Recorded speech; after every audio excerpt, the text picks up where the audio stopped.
ആ ഇല്ലടാ, ഞാൻ 2 മാസമല്ല വന്നിട്ട്. പോണ കാര്യമൊന്നും തീരുമാനിച്ചിട്ടില്ല.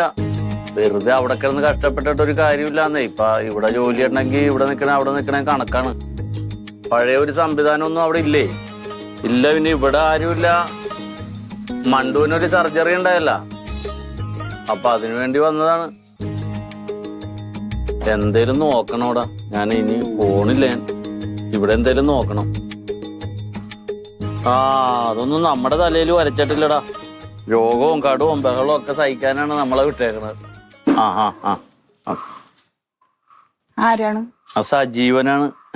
ഇനി എന്നാ പോണേന്ന്. ആളുകൾക്ക് ഗൾഫുകാരെന്ന് പറഞ്ഞാൽ അവിടെ എന്താണ്ട് പൊന്നും പണവും മാന്താൻ പോണേന്ന വിചാരം. അവിടെ ജീവിക്കണവർക്ക് അറിയാം അതിന്റെ ഒരു വേദന. അല്ല പ്യാരേട്ടാ, ഇനി എന്തെങ്കിലും നോക്കണ്ടേ? ഞാനും ശ്രമിക്കണുണ്ട്. എന്തെങ്കിലും നമുക്ക് ഇണങ്ങിയത് കിട്ടണ്ടേ. അങ്ങനെ ഇവിടെ ഇരുന്നാ ഒന്നും നടക്കൂല. റോട്ടിൽ പോയി എന്നിട്ട് ജോലിതാന്ന് പറയാൻ പറ്റുമോ? അതിന് പറ്റിയ സംവിധാനം ഉള്ളടത്തല്ലേ ചോദിക്കാനും പറയാനും പറ്റുള്ളൂ. അങ്ങനെയല്ല ഞാൻ പറഞ്ഞത്. ഇപ്പൊ നമ്മുടെ കടങ്ങളൊക്കെ എന്ത് ചെയ്യുന്നാണ്. എനിക്കിപ്പോ ആ ഓപ്പറേഷനൊക്കെ കഴിഞ്ഞോണ്ട് ഒന്നും ചെയ്യാനും പറ്റൂലല്ലോ പ്യാരേട്ടാ. ഇല്ലെങ്കിൽ ഞാൻ എന്തെങ്കിലും ജോലിക്ക് പോയേനെ. നിന്നോട് ജോലിക്ക് പോവാൻ ഞാൻ പറഞ്ഞ? അങ്ങനെയല്ല ഞാൻ പറഞ്ഞത്. നമ്മുടെ അവസ്ഥ അതല്ലേ. ഈ വന്ന കാര്യങ്ങളൊക്കെ ഞാൻ നടത്തിയില്ലേ? എന്തേലും സംവിധാനം ഉണ്ടാവും. നീ സമാധാനമായിട്ടിരിക്കും. ഞാൻ ഒരു കാര്യം പറയട്ടെ. നമ്മുടെ സുഗതേട്ടനില്ലേ, അത് അപ്പുറത്തെ വീട്ടിലെ സുഗതേട്ടന്റെ അടുത്ത് ഒന്ന് പോയി പറഞ്ഞു നോക്കിയാ. പുള്ളിക്ക് കുറെ ആൾക്കാരെയൊക്കെ അറിയാല. എന്തെങ്കിലും ജോലി ഞാൻ പോയി ചോദിക്ക. നീ സമാധാനമായിട്ടിരിക്കും. സൂചിപ്പന്തരാ തോന്നുന്നുണ്ട്. ഒരു സ്ഥലത്തേക്ക് പോവാ നിൽക്കും. എന്താടാ? ആരെ? ഗണേഷ് സ്റ്റോറിലോ? എന്നാ നിങ്ങൾ കാര്യം ചെയ്തോ. നിങ്ങൾ ലോറിയിൽ അങ്ങോട്ട് പോരാ. ഞാൻ ഇവിടുന്ന് നേരെ സൈക്കിളിൽ അങ്ങോട്ട് വരാം. ഞാൻ കഞ്ഞി കുടിക്കാൻ വന്നു. എന്നാ ഞാൻ അങ്ങോട്ട് വരാം. നിങ്ങൾ അങ്ങോട്ട് വിട്ടോട്ടോ.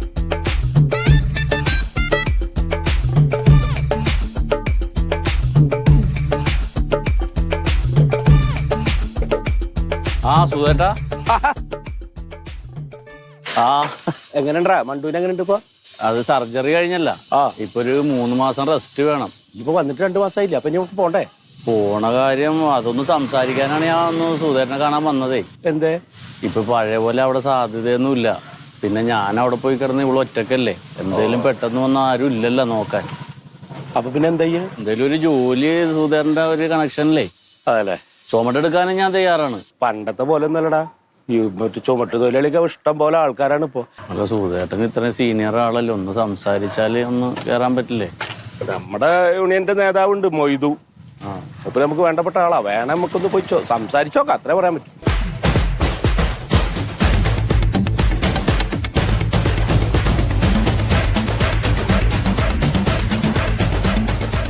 വിളിക്കണം. വിളിക്കണം. അന്നതാ ഈ ഫോൺ എടുക്കില്ല എനിക്കറിയാം. പിന്നെ എന്റെ കളിയൊക്കെ എനിക്ക് മനസ്സിലാവുന്നുണ്ട്. എന്റെ യൂണിയനിലെ ആൾക്കാരെ എന്റെ യൂണിയനിലേക്ക് വിളിച്ച് ഓർക്ക് ഒരുപാട് വാഗ്ദാനങ്ങൾ കൊടുത്ത് അങ്ങോട്ട് ചേർക്കുന്നുണ്ടെങ്കിൽ അത് വേണ്ട. അത് എനിക്ക് നല്ലതിനല്ല ഞാൻ പറഞ്ഞുതരാം മന്മത. ഒറ്റക്ക് മാർക്കറ്റ് പിടിച്ചെടുക്കാനാണ് ഉദ്ദേശമെങ്കിൽ ആ മാർക്കറ്റിൽ ചോരപ്പോയി ഒഴുകും. മൊയ്തുവിന്റെ തനി സ്വഭാവം അറിയും. ഞാൻ പറഞ്ഞുതരാം. ശരി. ഫോൺ റിങ്ങിനുണ്ടല്ലോ. ഫോൺ വിടേക്ക്. ശരി ശരി കാണാൻ നമുക്ക്. പൊട്ടിച്ചുണ്ടാവും അല്ലേ? പൊട്ടിച്ചില്ലേ? കല വീണതേ. കല വീണതേ. ഇതാണ് കല വീഴല്.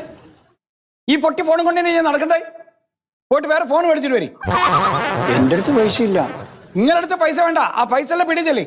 ഫൈസലിന്റെ മൊബൈൽ ഷോപ്പിലോട്ട് പറഞ്ഞാൽ മതി. എനിക്കാന്ന് പോയി പറഞ്ഞാൽ മതി. തരുവാ? തരുമോന്ന് പറഞ്ഞാൽ തേടിച്ചിട്ട് വരണം. നമ്മുടെ ജില്ലാ സമ്മേളനത്തിന് പിരിവൊന്നും തന്നില്ല. പറഞ്ഞാൽ മതി. ചെല്ലിന് വാ സുധ വാ.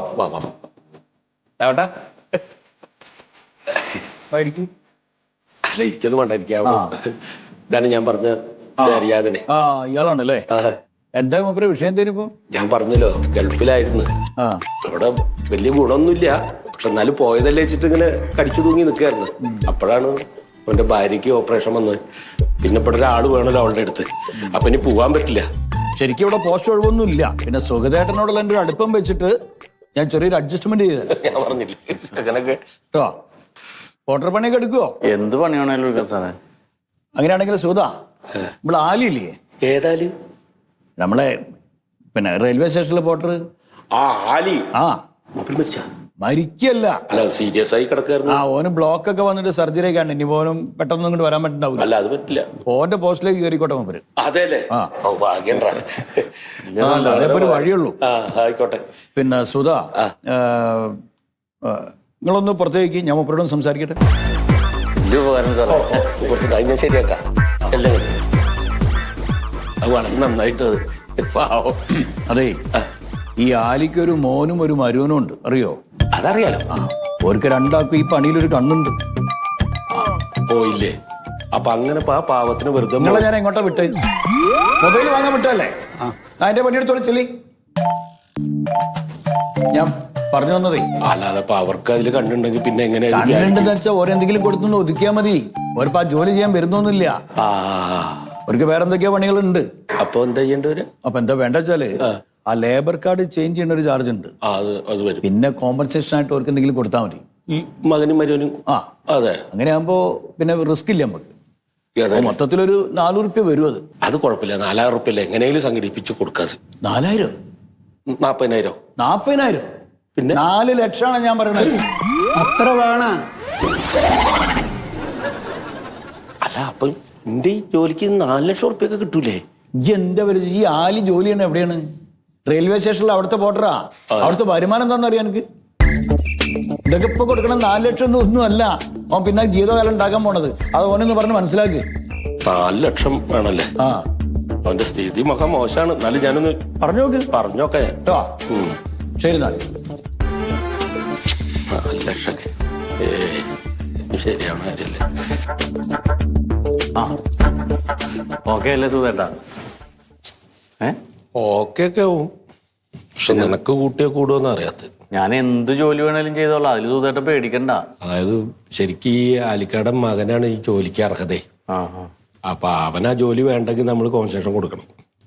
പിന്നെ ലേബർ കാർഡ് ചേഞ്ച് ചെയ്യണം. അതിനൊക്കെ ആയിട്ട് കുറച്ച് പൈസ വരുന്ന അവര് പറഞ്ഞു. കുറച്ചെന്ന് പറഞ്ഞാൽ എത്ര രൂപ വരും? 4 ലക്ഷം റുപ്യ കൊടുക്കണം. 4 ലക്ഷം രൂപ കൊടുക്കണ്ട അവൻ്റെ? എന്താ സുധേട്ടാ, 4 ലക്ഷം രൂപ എനിക്ക് ഒപ്പിക്കാൻ പറ്റിയെങ്കിൽ ഞാനൊരു കടവാടക എടുത്തിട്ട് ഹോട്ടലിൽ തുടങ്ങിയാൽ പോരെ? ഈ കട്ടമുട്ടം പണിക്ക് വേണ്ടി നടക്കൂ. ഞാനും നമ്മുടെ ജോലിക്ക് ഇങ്ങനെയൊക്കെ പവർ ഉണ്ടെന്ന് ഇപ്പോൾ അറിയണേ. ചുമട്ട് ജോലി കിട്ടണമെങ്കിൽ 4 ലക്ഷം രൂപ കൊടുക്കും. പിന്നെ അത് നടക്കില്ല. ഈ ഒരു കാര്യം ചെയ്തോ, നമ്മുടെ മറ്റേ എതിർ പാർട്ടിയുടെ യൂണിയന്റെ നേതാവില്ലേ മന്മഥൻ, അയാളൊന്ന് പോയി കണ്ടോ? ഭാഗ്യമുണ്ടെങ്കിൽ നടക്കും. മന്മഥൻ എനിക്ക് അങ്ങനെ പരിചയമൊന്നുമില്ല. എൻ്റെ അച്ഛനൊക്കെ അയാളുടെ പാർട്ടിയിലെ മെയിൻ പ്രവർത്തകനായിരുന്നില്ലേ? നീയും ചെറുപ്പത്തിൽ കൊടി പിടിക്കാനൊക്കെ പോയിട്ടില്ലേ?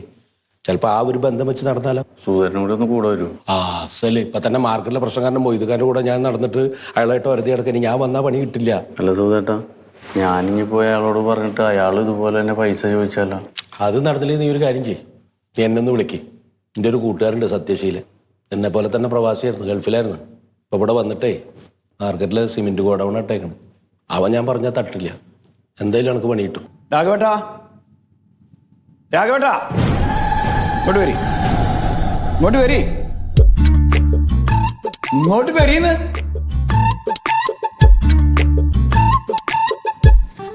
ഇങ്ങോട്ടിരിക്കും, ഇങ്ങോട്ട് ഇരുന്നോളേ, ഇവിടെ ഇരിക്കും.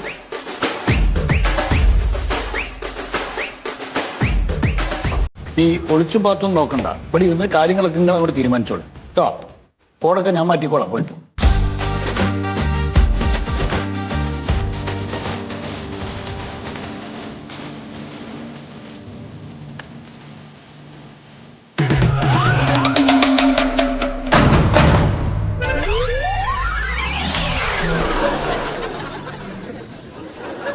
ഇനി മേലെ ഈ ഏരിയയിൽ കാണരുത് നിങ്ങളെ, മനസ്സിലായോ?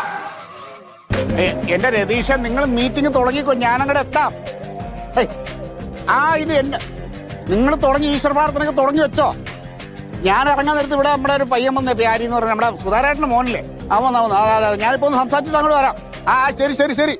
പറഞ്ഞാലും മനസ്സിലാത്ത അവിടെ കഴുതകളെ. അപ്പൊ എന്താ വെച്ച് കഴിഞ്ഞാല് ഇപ്പോ ഒരുപാട് പേര് വെയിറ്റിങ്ങിലുണ്ട്.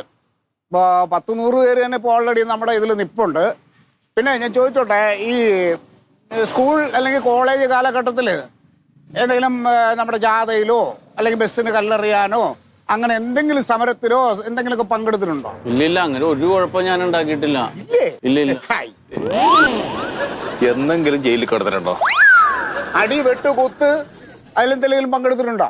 ഇല്ല മാനുവേട്ട, അച്ഛൻ നിങ്ങളുടെ പാർട്ടിയുടെ ആളായിരുന്നല്ലോ. അച്ഛൻ ആന ഉണ്ടായിരുന്നു, ഒരു മോന്റെ കുണ്ടിയിൽ മറ്റേ തഴമ്പ് വരുമോ? അത് വരില്ലല്ലോ.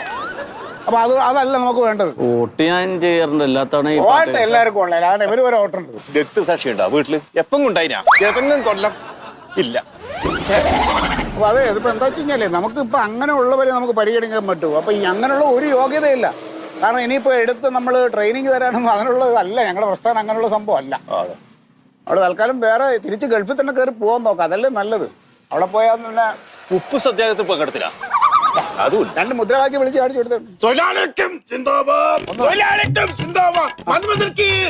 അത് നാളെ വിളിക്കാനുള്ള ഞാൻ ചെയ്തോളാം. നമുക്ക് പരിശീലിപ്പിക്കാനുള്ള സമയമല്ല, അതാണ് നമ്മുടെ സംഘടന.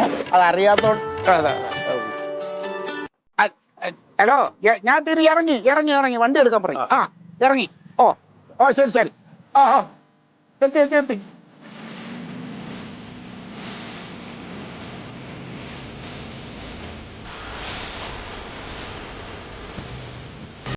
ഒരു കാര്യം ചെയ്യും, ഒരു 20-25 യാത് കേട്ടാ ഗോപാലം അടങ്ങി. ഞാൻ അവിടുന്ന് പോയി വലിയ പുതിയ ലോഡ് വന്നാട്ടെ.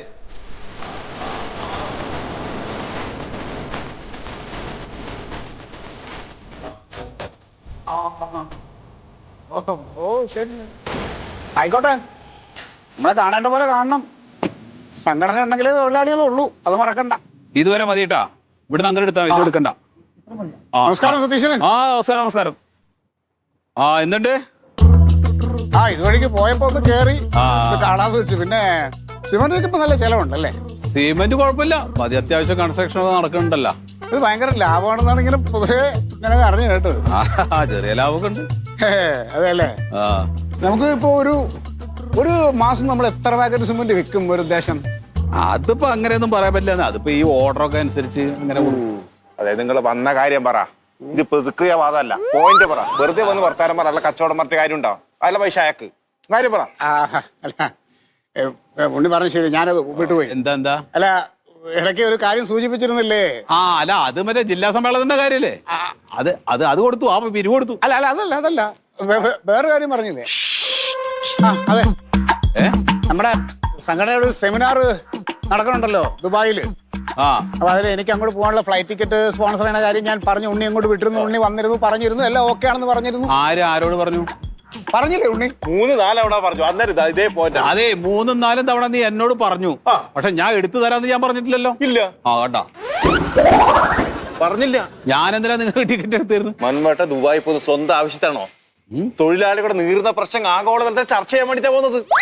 തൊഴിലാളികളുടെ പ്രശ്നങ്ങൾ ചർച്ച ചെയ്യാൻ വേണ്ടിയിട്ട് നിങ്ങൾ ദുബായിലേക്ക് പോകും. നിങ്ങളുടെ ഈ ഉള്ള എല്ലാ തൊഴിലാളികളുടെയും കേരളത്തിലെ എല്ലാ തൊഴിലാളികളുടെയും പ്രശ്നങ്ങൾക്ക് പരിഹാരം കാണാനായിട്ടാണ് ഞാൻ ഈ ദുബായി പോകുന്നത്. അതിന് ഫ്ലൈറ്റ് ടിക്കറ്റ് അല്ലേ നിങ്ങളോട് ചോദിച്ചുള്ളൂ. അത് നിങ്ങൾ പോയി അവിടെ ചർച്ച ചെയ്യാതിരിക്കുക, എന്ത് വേണേ ചെയ്തോ. പക്ഷെ ഈ പ്രശ്നത്തിനൊന്നും അവിടെ പോയി ചർച്ച ചെയ്തുകൊണ്ട് പരിഹാരം ഉണ്ടാവാൻ പോണില്ല. ഇതിന് ഫ്ലൈറ്റ് ടിക്കറ്റിന്റെ പൈസ തരാൻ എനിക്ക് സൗകര്യമില്ല. നിങ്ങളൊരു കാര്യം മനസ്സിലാക്കണതിരാ, തൊഴിലാളികളുടെ വേർപ്പിന്റെ ഗന്ധമാണ് നിങ്ങളെ സാമ്രാജ്യത്തോടെ മുതലാളി മാറുന്നത്. മനസ്സിലായോ? ഒരു ചെറിയ പ്രതിഷേധത്തിന്റെ കാറ്റ് മതി മൊത്തം തകർന്ന് തൈപ്പിടാൻ വേണ്ടി പണിയൊക്കെ നോക്കി. ഈ സംഘടനകൾ ഉണ്ടെങ്കിലേ വ്യവസായങ്ങളൊക്കെ ഉള്ളൂ, മുതലാളിമാരും ഉള്ളൂ, അത് മനസ്സിലാക്കണം. ഒക്കെ അറിയാലോ. സത്യശീല, ഈ സിമന്റ് ഒക്കെ ഇവിടെ കട്ട പിടിച്ചോണ്ടല്ലോ ഭയങ്കര രസമാണ് കാണാൻ.